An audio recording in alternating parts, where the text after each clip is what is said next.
Muy buenos días. Vamos a iniciar la clase de Literatura Política y Derecho. Hoy, 19 de octubre. Como siempre, la clase va a quedar grabada para ponerla a disposición de todos y de los alumnos que no se han podido conectar. Recuerdo entonces para todos que las fechas tanto del segundo parcial como de lo que será el coloquio para terminar con esta asignatura, en este breve tiempo que nos ha tocado, se las daré la próxima clase en función de consultas que haga que me permitan prorrogar una o dos semanas el cursado y las evaluaciones.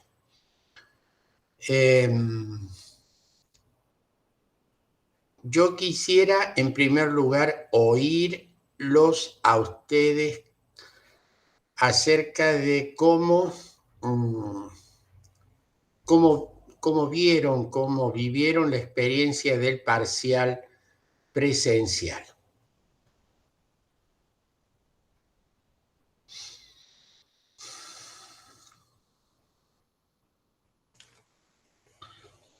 ¿Qué impresión tienen? ¿Cómo lo vivieron?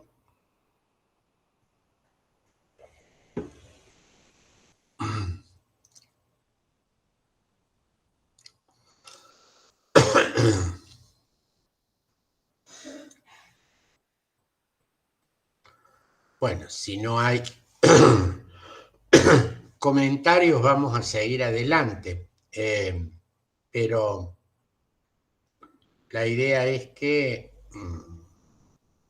ustedes pudieran manifestar si esto que habíamos acordado, hacerlo a libro abierto, les resultó útil, interesante, dificultoso.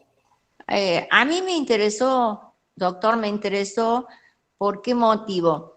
Porque es una forma de poder desarrollar mis conocimientos y no de, bueno, yo soy una persona grande, no voy a copiar, ¿me entiende?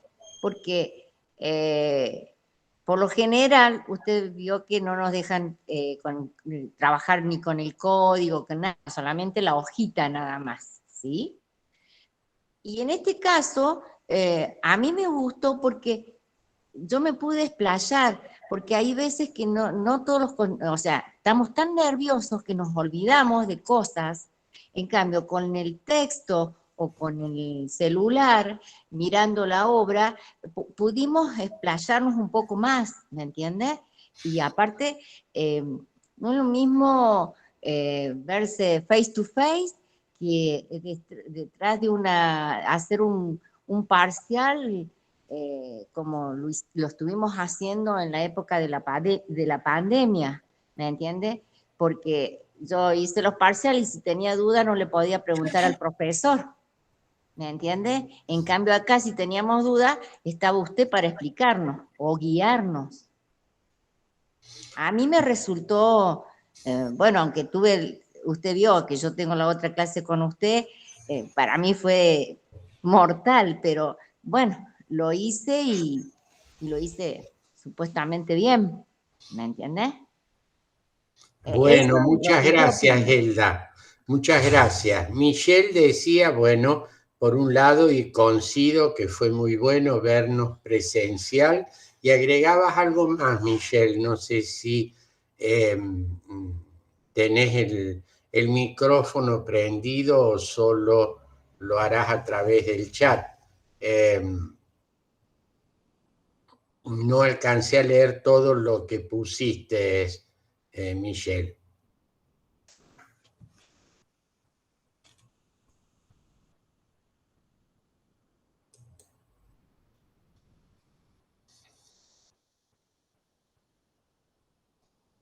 Dice que no le No, funciona el micrófono, doctor.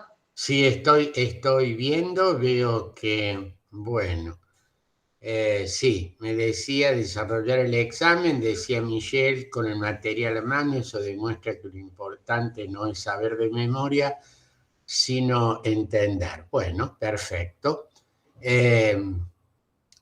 ¿Alguno? Profe, Sí, hola. Alicia. Sí, yo no puedo imprimir las hojas porque estudié en la computadora, pero me fui haciendo resúmenes así en el cuaderno, entonces con eso me orienté para contestar, entonces me ibas recordando lo que me ayudó. Eso y bueno, y después algo del celular, algunas cosas otro texto, me ayudó un poco para, como dice la compañera Elda, que ayuda mucho, que a veces uno tiene los conocimientos, pero se olvida una palabra y se le va una parte de lo que uno. Y con esto nos ayudó como para escribir un poco más. Bueno, El único problema que tengo es la letra, que la letra mía es difícil. bueno, muchas gracias, Alicia. ¿Algún otro comentario? Sí, profe, también el tener el material a mano nos ayuda también a relacionar mucho más los temas y quizás a profundizar un poco más, que quizás en otras materias, estudiando más de memoria o una cosa más memorística, no se puede. Me pareció muy interesante, así que eso. Gracias, Santiago. Tu cámara no funciona, veo, ¿no? Eh,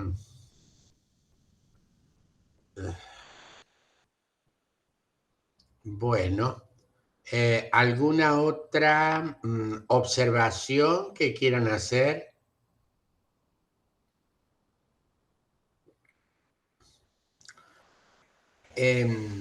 Alguno de ustedes, no recuerdo quién, me dijo que había... bueno, Mariana dice, creo que fue muy atinado a hacer un parcial presencial. Fue súper interesante conocernos a todos personalmente. Coincido totalmente, Mariana, y me alegro que lo hayamos podido hacer y repetir en el segundo parcial y en el coloquio final. Combinar presencialidad y, bueno, y el tema online me parece que es una buena opción. Les decía hace un instante que alguno de ustedes, no recuerdo quién, me había dicho que estaba leyendo Una princesa en Berlín. No sé quién era. ¿Está presente hoy acá? Sí, profe, soy yo. Santiago, sí, fuiste vos. ¿Terminaste de leerlo, Santiago? Sí, profe, la terminé de leer, realmente la novela es muy interesante. La novela trata de un pintor norteamericano que vive en París y que ahí conoce a un ex piloto alemán que él mismo había salvado en la Primera Guerra Mundial, lo había auxiliado, y que lo lleva este ex piloto alemán a este pintor norteamericano a París. Y entonces ahí es como que la novela va reflejando el clima de la sociedad de la época, que era 1922, en la plena época de la República de Weimar, así como se pronuncia. Realmente muy interesante la novela porque va retratando cuáles son las consecuencias económicas del Tratado de Versalles en Alemania, y va dando, a partir de un variopinto de personajes, diversas posturas, por ejemplo, de gente de clase obrera, artistas, banqueros, de cómo eran sus miradas, cómo era su mirada en relación al problema económico y social que había en ese momento, y cómo se va dando el clima para luego el ascenso de los grupos nacionalistas extremos, como el grupo liderada por Hitler. Así que muy interesante y a su vez leer la novela te hace abrir la visión a otras cuestiones históricas, entonces uno se va poniendo a investigar cuestiones como por ejemplo la República de Weimar, que por ahí uno lo pasa por alto. Bueno, gracias, Santiago, por el comentario. ¿Qué otros textos, así lo ponemos en común, han estado leyendo de las novelas, no sé, Alicia, Elda, Mariana, Hernán, Diego que está con su plomero, Michelle.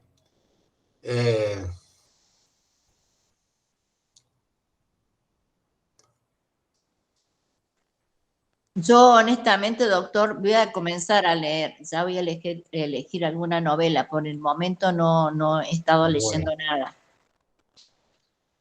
Muy bien, elíjala pronto, Elda, porque se nos acaba el tiempo, ¿eh? Sí, doctor. Sí.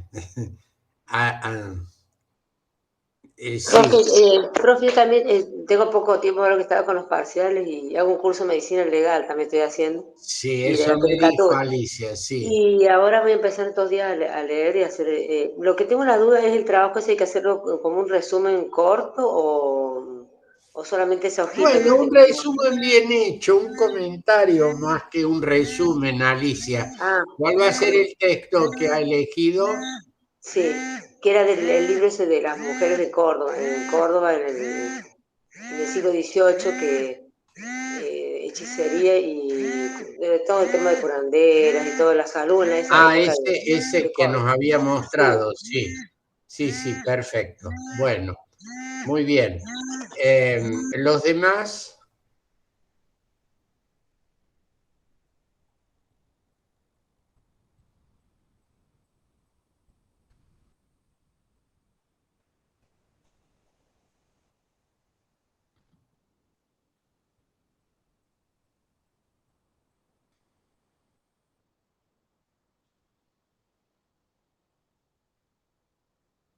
¿alguna otra?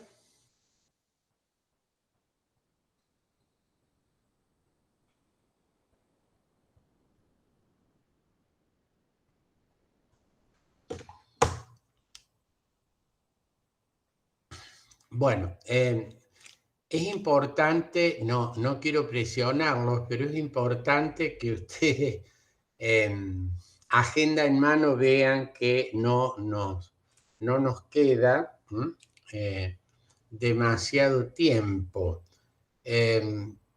porque acá hay algo que yo no puedo hacer por ustedes, que, o sea, yo puedo comentar algunos textos. De hecho, le subí un resumen de esta treintena de textos para que supieran de qué se trataba. Algunos agregaron, como el caso de Alicia y alguien que tomó El Señor de los Anillos y alguien más, otro texto que también lo admitimos. Pero la experiencia personal de la lectura, experiencia que es personal e intransferible, no la puedo hacer yo, la tienen que hacer ustedes. Vuelvo sobre algo que me comentó rápidamente Santiago y ahora en el parcial y ahora lo dijo, como la lectura de Una princesa en Berlín lo había conectado con un tema político institucional al cual tal vez no le había dado demasiada importancia, más allá de que en otras materias fuera mencionado, que es la experiencia de la República de Weimar, que es diríamos, el final de la Primera Guerra Mundial, la caída del Imperio Alemán y ese periodo que se va a abrir, que son de unos 20 años entre esta experiencia democrático-constitucional y el advenimiento del nazismo al poder. Indudablemente que ese hecho es un hecho localizado en el tiempo y en el espacio, ¿eh? Alemania, fin de la Primera Guerra, comienzo de la Segunda Guerra Mundial.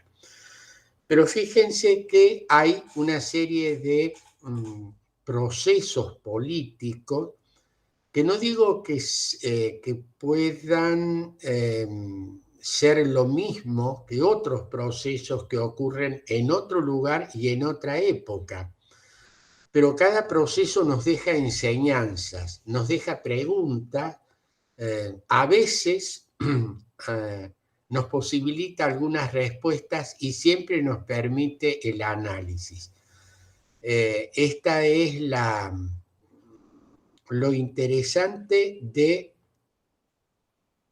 ver la historia y verla de esta manera, si ustedes quieren, un poco heterodoxa, a través de un texto literario, que es indudablemente ficción, o sea, Una princesa en Berlín, como la Vestida para un baile en la nieve, etcétera, y otros, Los que susurran, El otoño del patriarca, bueno, y los demás textos no son textos de historia, no es la descripción de un determinado proceso, sino que en un determinado contexto nosotros podemos introducirnos a una problemática. En este caso, y Santiago creo que tiene la experiencia, lo he hecho, entender ese clima de época en la cual se frustró una experiencia democrática, la República de Weimar,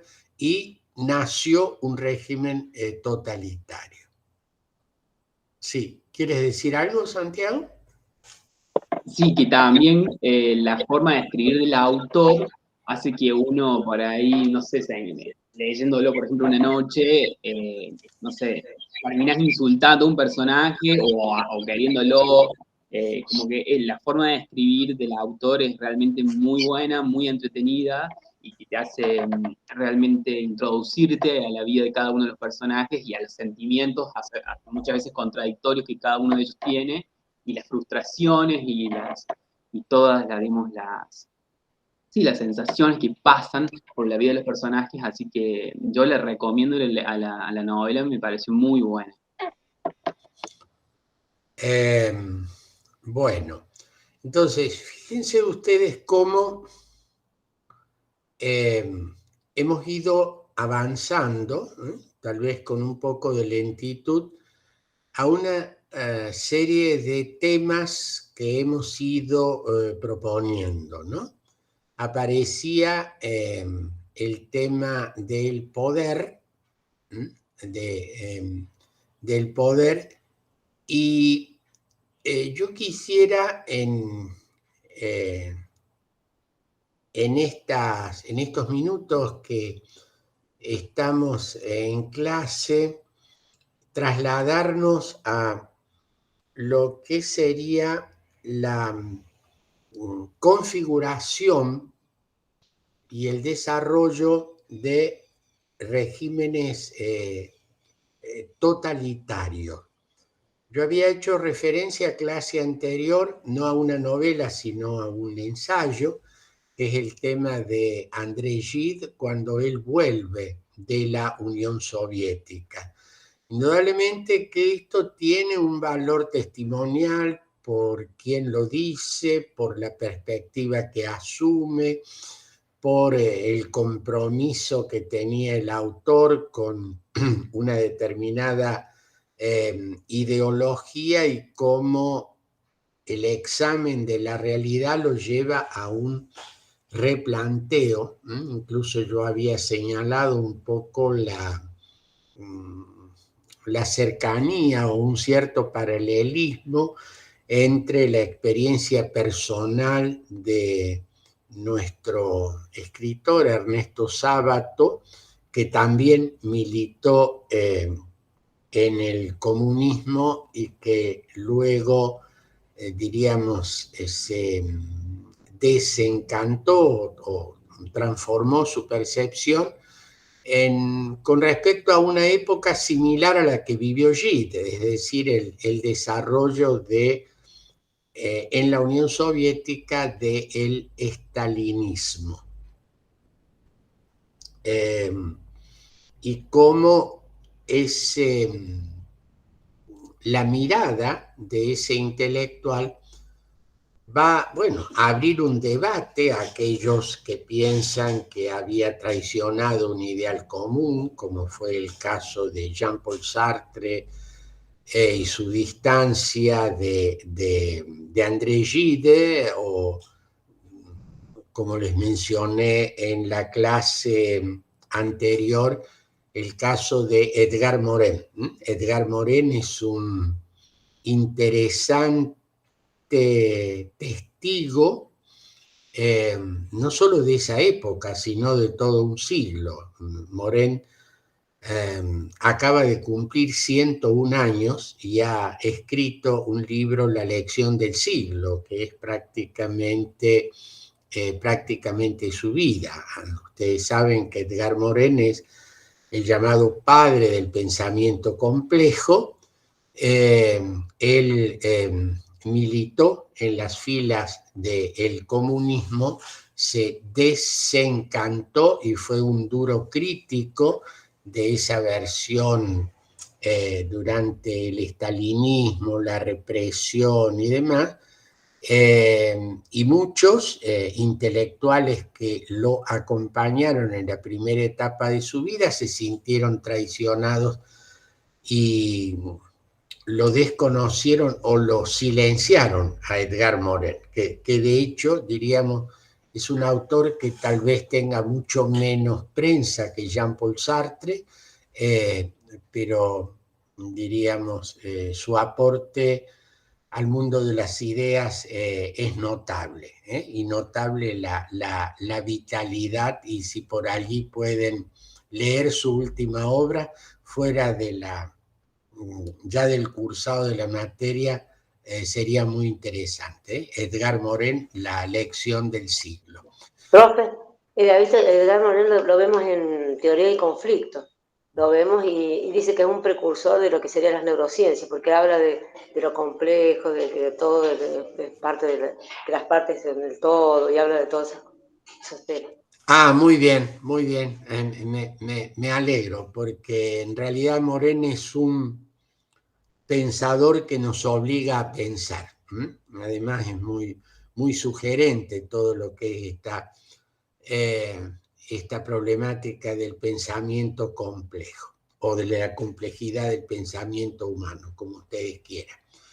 Entonces les decía que más allá de este tipo de ensayos, que hay muchos, yo he seleccionado, o también cosas que escribió Hannah Arendt, más allá de Verdad y Política, cuando, por ejemplo, cubrió el juicio de Adolf Eichmann en Israel.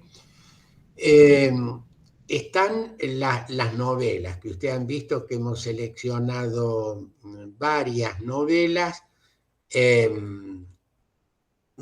algunos rusos, como el tema de Vestida para un baile en la nieve, que lo interesante allí es que es una perspectiva femenina, o sea, visto el mismo problema que analizará a su medida Solzhenitsyn en Pabellón de Cancerosos o Archipiélago Gulas, que es el texto que hemos puesto allí, o Los que susurran, donde en toda esta temática aparece un poder omnipresente,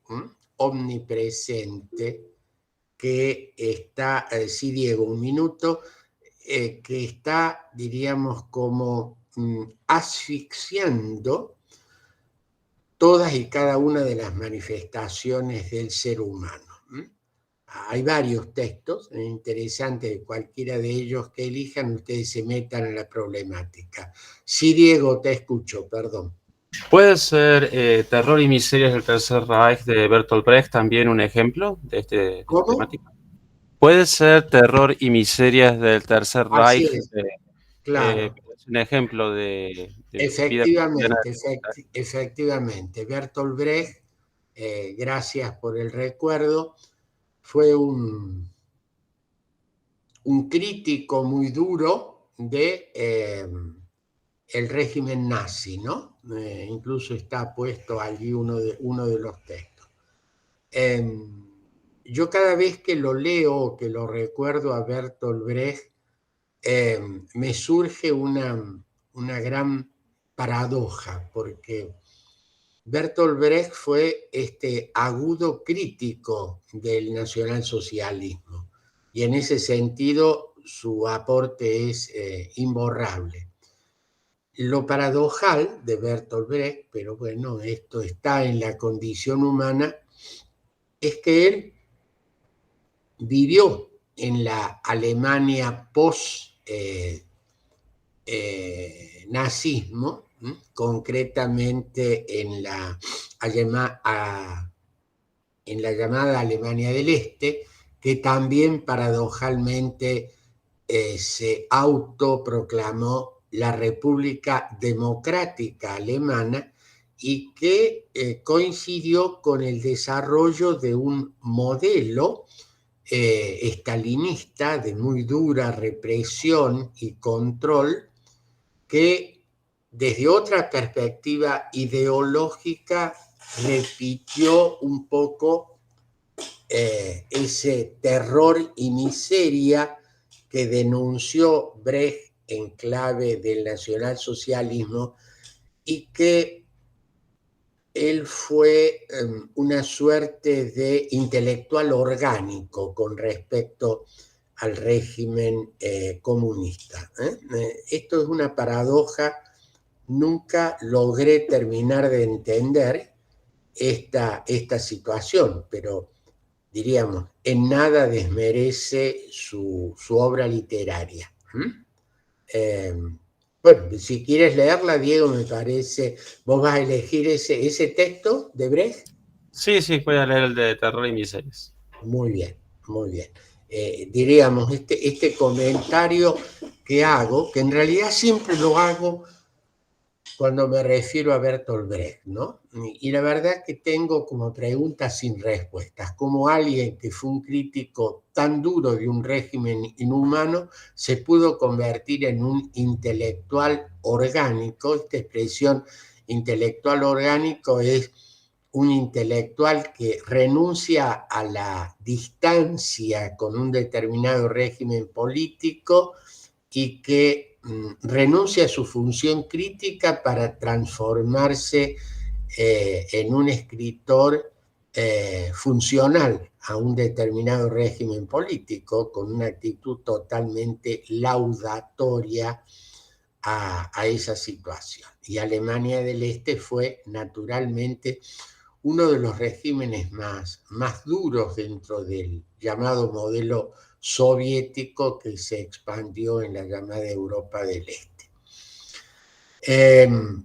Bueno, entonces, en estas novelas en las que es muy importante, me parece, prestar atención a la condición humana vulnerada por un sistema político que pone en definitiva a un sistema, una ideología, la clase en el caso del marxismo soviético, la raza en el caso del nazismo alemán, la nación en el caso del fascismo italiano. Les recuerdo que allí hemos puesto un texto nuevo, muy interesante, de El hombre del siglo, donde el protagonista fundamental es Mussolini, el fascismo.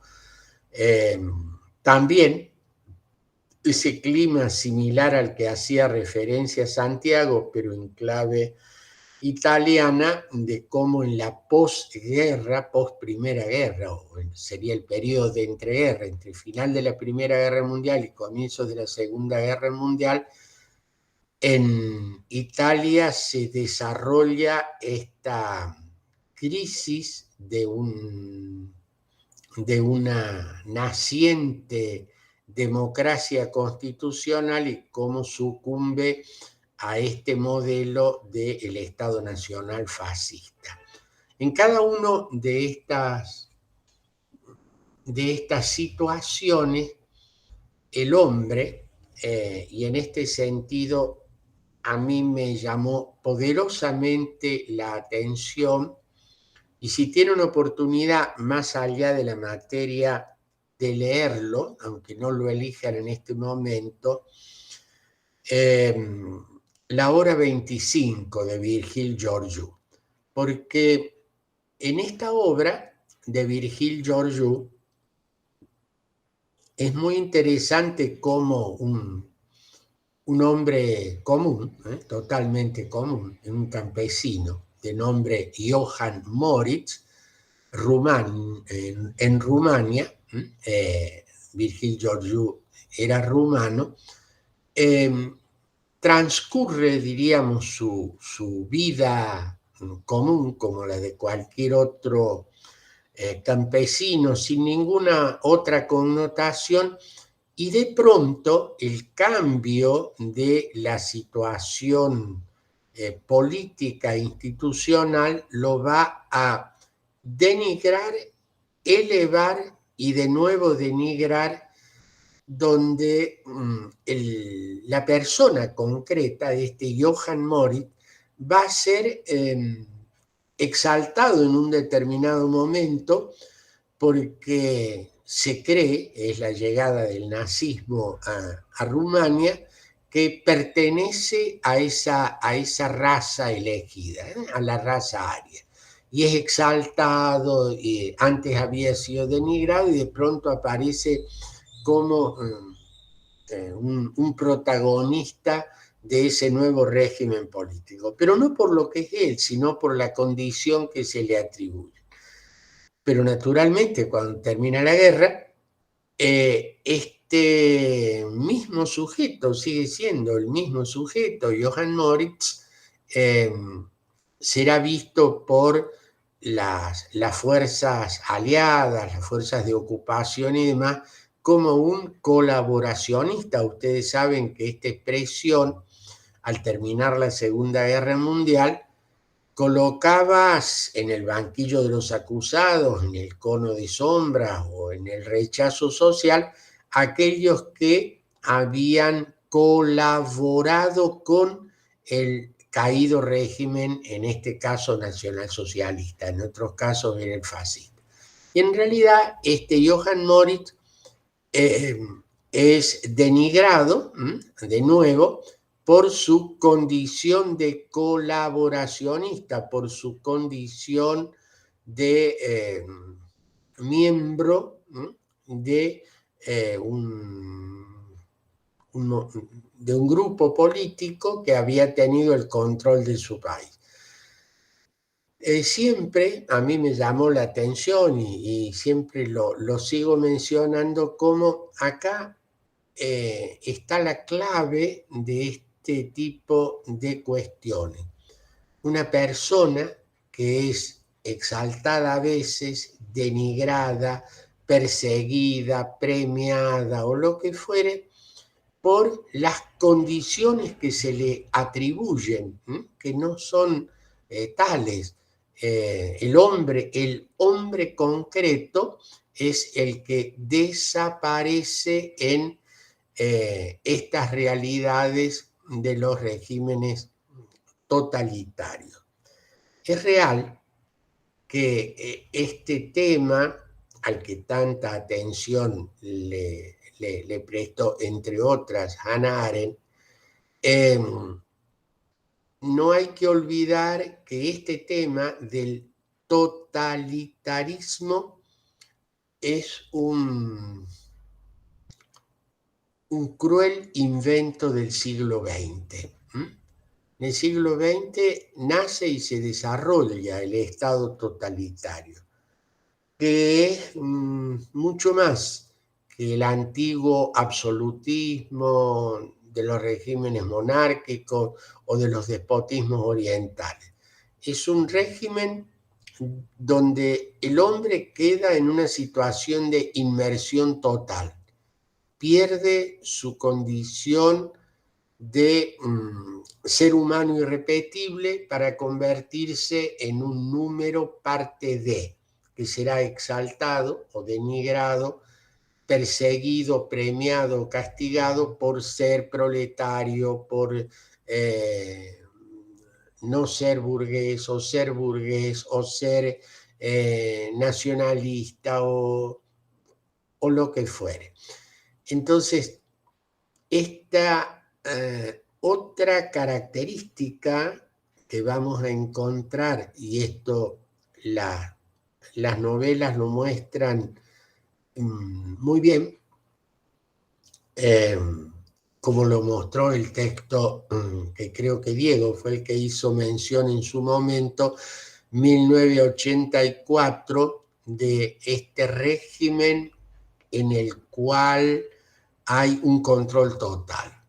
Y de nuevo, los medios televisivos nos permiten recordar esto. Ustedes saben que ha vuelto a funcionar lo que a mi juicio es, me hago cargo de todos los adjetivos, de la serie más estúpida de la televisión contemporánea, que lleva un nombre orwelliano. Ninguno de los que están atrapados voluntariamente en esa casa para mostrar intrascendencias y miserias en busca de convertirse en un o una celebrity, saben que ese nombre Gran Hermano deviene de esta magistral obra de George Orwell, que describe un régimen intrínsecamente perverso, un régimen de control total. Este ojo avisor del Gran Hermano es el partido, es el líder, es Mussolini, es Hitler, es Stalin, es Lenin, en fin, los nombres cambian, pero la mecánica de control es total. Casualmente hago una digresión tipo paréntesis. He tenido oportunidad, tal vez ustedes lo han visto, no escuché todo, vi una parte, la imagen me impactó, del 20 Congreso del Partido Comunista Chino. Este es un acto ritual que se realiza cada 5 años. El único partido de la República Popular China, que es el Partido Comunista, celebra este Congreso General cada 5 años. Los miembros de este Congreso son 2.296 personas. Las imágenes que vi a través de la televisión mostraban una enorme sala donde, de una manera absolutamente disciplinada, estas 2.296 personas escuchaban la voz del Gran Hermano, que es el presidente de la República Popular China, que, como ustedes saben, terminaba su segundo mandato de gobierno y que, a través de una reforma que acaba de aprobarse, continuará al mando de la República Popular China, volviendo a la antigua época de Mao Zedong. Entonces, yo cuando veía este clima de absoluta unanimidad, donde disciplinadamente miles de personas, teóricos, representantes de el pueblo de ese inmenso país que es China, escuchaban para asentir y aplaudir la voz del Gran Hermano. Tal vez hoy los éxitos económicos de la República Popular China, en un mundo de aguda crisis económica, nos llevan a olvidar que cuando hablamos de totalitarismo, no solo hablamos de una experiencia que está en el pasado, es también una realidad del presente. China y Corea del Norte, como modelos extremos, muestran una vitalidad de estos regímenes totalitarios que han sido tan bien descritos en muchas novelas y por esta pequeña utopía de la que no podemos olvidarnos, que es 1984 y este Gran Hermano. Bueno, esto era un poco lo que de estos textos yo quería recordarles. También hay otros que han trabajado una temática que hemos puesto en el programa, que es bajar esto a la realidad latinoamericana.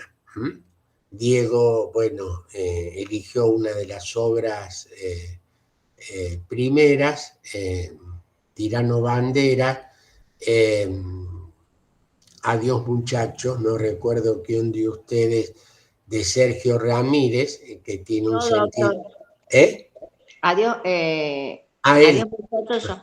Elda, sí, bueno, acá esto tiene un sentido más testimonial porque Sergio Ramírez fue parte de la primera parte del gobierno del sempiterno Ortega, luego se distanció y,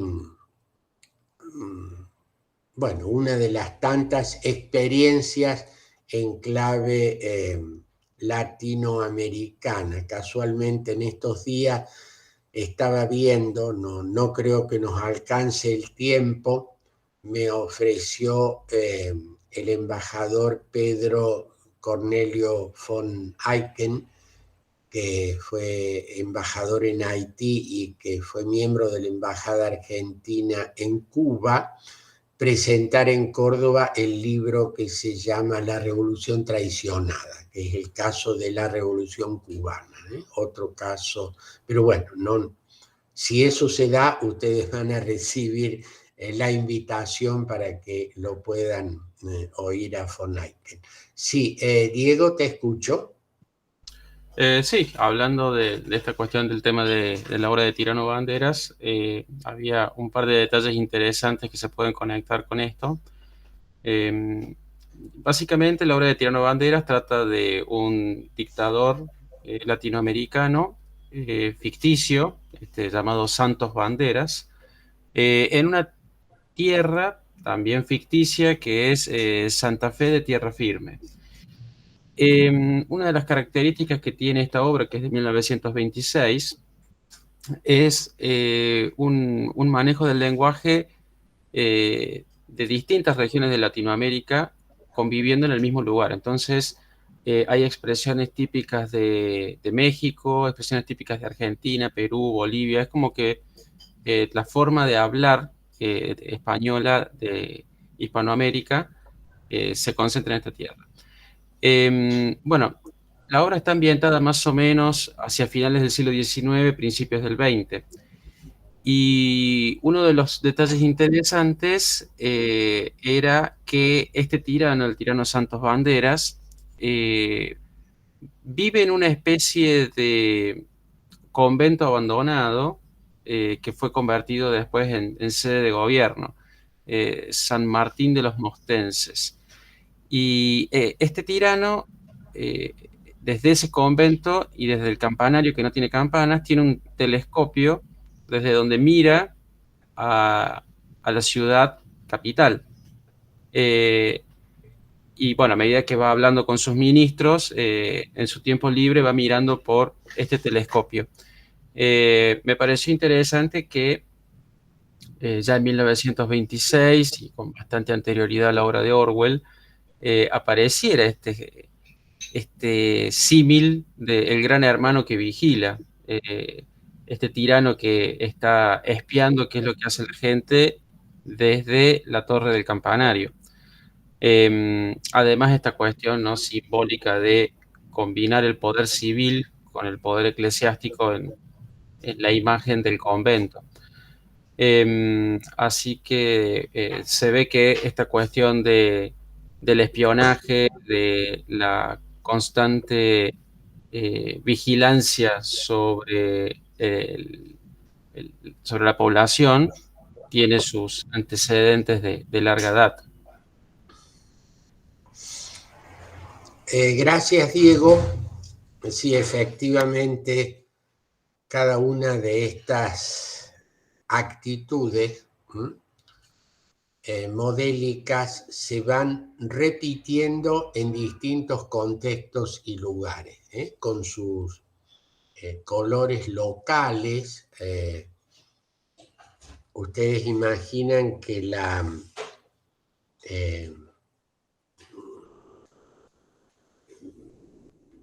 por ejemplo, en la situación actual, en este llamado modelo del socialismo del siglo XXI, que sería el modelo venezolano, en el cual el presidente, sería el gran hermano, está omnipresente a través de la televisión. Chávez desarrolló desde su comienzo en ese aló presidente, en el cual todos los días estaba presente como un funcionario, comentarista, presidente, amigo, hermano, líder de esa naciente revolución, con menos carisma, más cerca más cerca del ridículo, el caso del actual presidente Nicolás Maduro, en el cual esta omnipresencia en la cual todo se vigila, todo se comenta, todo se controla, ¿no? Diríamos, ¿cómo se van repitiendo en cada una de las situaciones, en los distintos modelos, por decirlo de una manera, en la realidad de estos regímenes. Incluso verdaderas paradojas. El libro que leía él, Adiós muchachos, de Sergio Ramírez, nos lleva a un escenario, la Nicaragua actual, que también paradojalmente, ustedes saben que el régimen sandinista nació de la caída de la tiranía de Somoza. Un régimen de una dictadura familiar, diríamos, ese tirano bandera de que hablaba Diego en la obra del Valle Inclán. En el caso de Nicaragua era Somoza y la familia Somoza.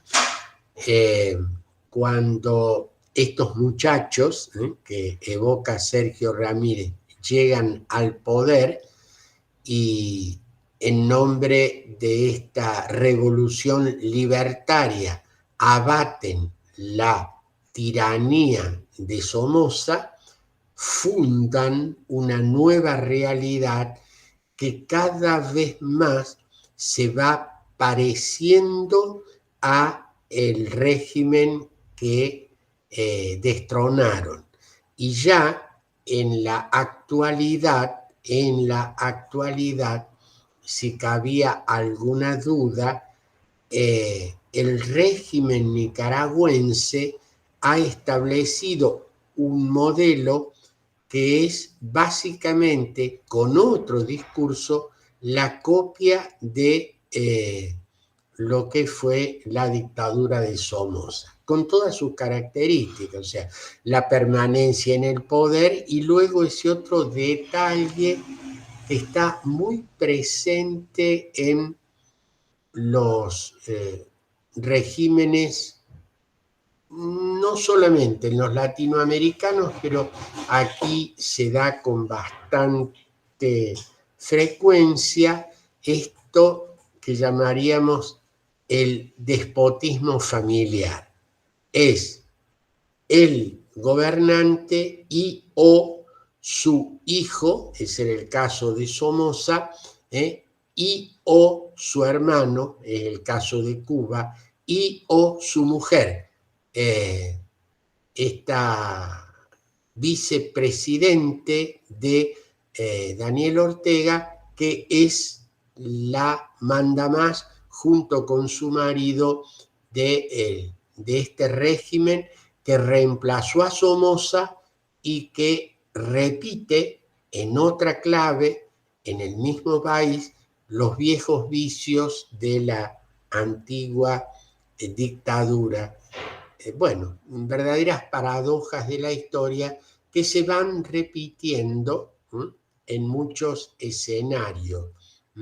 Escenarios latinoamericanos en los que, y esta es otra mención que me gustaría hacer con respecto a situaciones no ya en clave nacional, sino en clave, como se dice ahora, subnacional. Me explico. Cuando uno analiza un país, Argentina, Venezuela, Cuba, Nicaragua, Italia, etc., utiliza un esquema del Estado Nacional. Todo el país, los gobernantes nacionales y demás.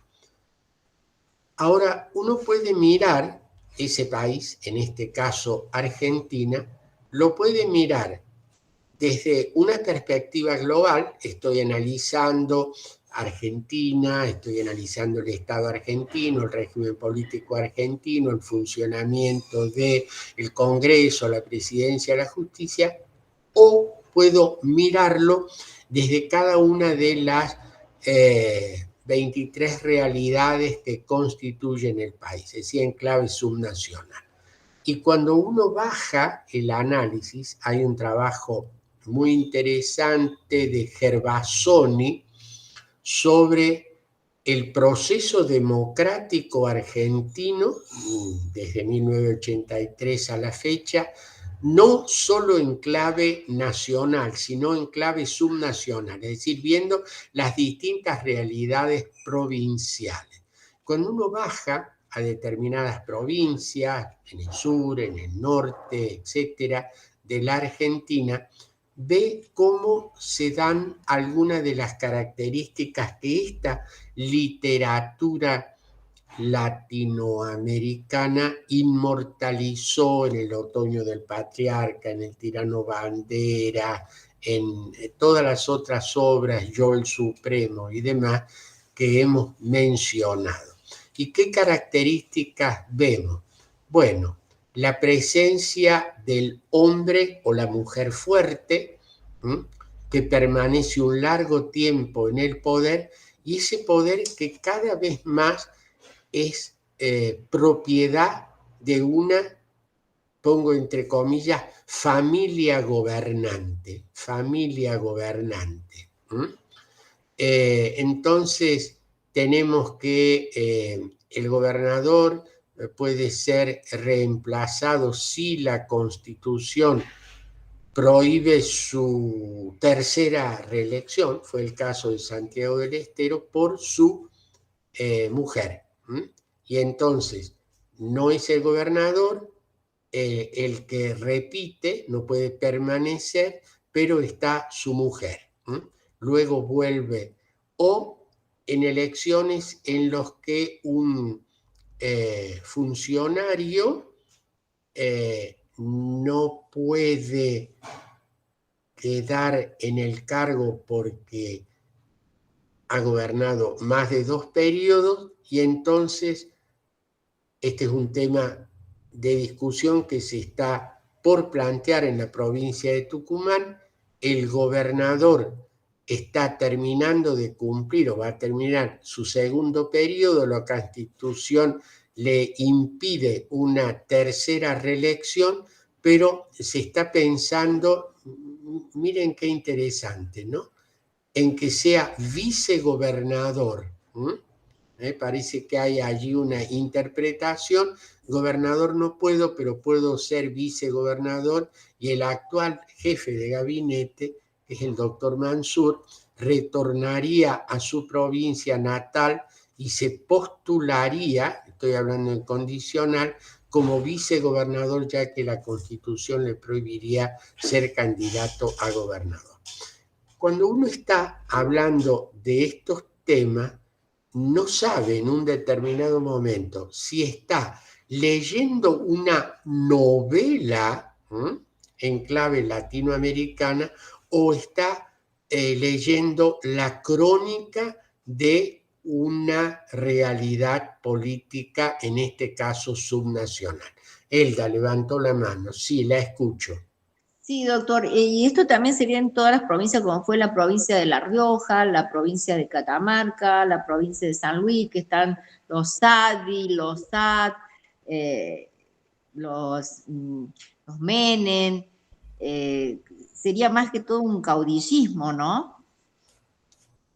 Así es, sí, fíjese esta expresión, la familia gobernante, la familia de los Pérez, etcétera, etcétera. Bueno, sí, entonces, a ver, yo normalmente no quiero hacer referencia a realidades políticas muy cercanas e inmediatas para evitar herir susceptibilidades o entrar en cuestiones naturalmente discutibles, como son las cuestiones políticas de simpatía y antipatía. Pero sí he tratado de hacer una referencia de tipo institucional a determinadas prácticas políticas que aparecen no solamente en nuestro país, pero diríamos, hice referencia a este trabajo, un trabajo teórico de Gervasoni, de cómo el proceso democrático no se ha desarrollado en Argentina, ni con la misma intensidad, ni con el mismo desarrollo, valga la redundancia, a nivel provincial que a nivel nacional. Fíjense ustedes que, por ejemplo, la Constitución Nacional reformada en 1994 estableció que el periodo presidencial son 4 años y la posibilidad de una reelección inmediata. Esta norma en clave provincial de primero no reelección, luego una reelección, luego tratar de sortear esta reelección yendo a un tercer o cuarto mandato. Sería la reelección indefinida. Hay provincias que directamente la han colocado como reelección indefinida. O sortear esto a través de un vínculo familiar. La mujer de, el hermano de, la esposa de, la hermana de. Y entonces ustedes le van a poner el nombre, yo digo la hermana de, ustedes ponen el nombre y la provincia. La esposa de o el esposo de, ustedes ponen el nombre y la provincia. El ex gobernador de será vicegobernador de, para poder sortear si la Constitución ha puesto una valla. Esto ya no es literatura, esto es información política que se puede encontrar en cualquier parte. Bueno,